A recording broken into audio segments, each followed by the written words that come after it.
নমস্কার বন্ধুরা, মায়ের হেসেলে আপনাদের সবাইকে স্বাগত।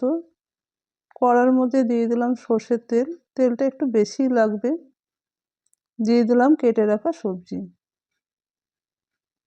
এখানে সবজির মধ্যে রয়েছে আলু, বেগুন আর মূলো। একটু কষিয়ে নিয়ে দিলাম লঙ্কা গুঁড়ো, হলুদ গুঁড়ো। এবার দিয়ে দেবো পোস্ত বাটার অল্প জল, গুঁড়ো মশলা পুড়ে যেতে পারে।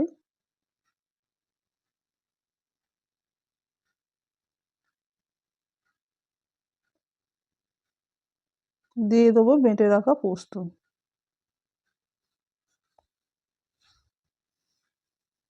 কষিয়ে নিলাম। দিয়ে দেবো বাটি ধোয়া জল। এখানে আর একটু জল দিতে হবে।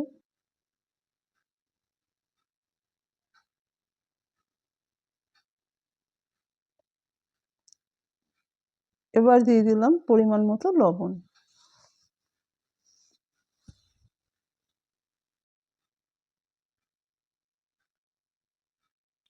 এবার দিয়ে দেবো পুঁই মেটুলি। দেখুন বাড়ির গাছে হয়েছে, কত বড় বড় হয়েছে। শীতের প্রথমেই পেয়ে গেছি।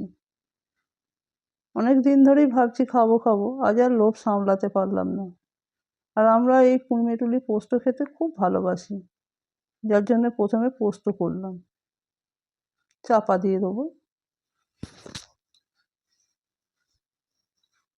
কমে গেছে একদম, হয়ে গেছে। সবজিগুলো সেদ্ধ হয়ে গেছে।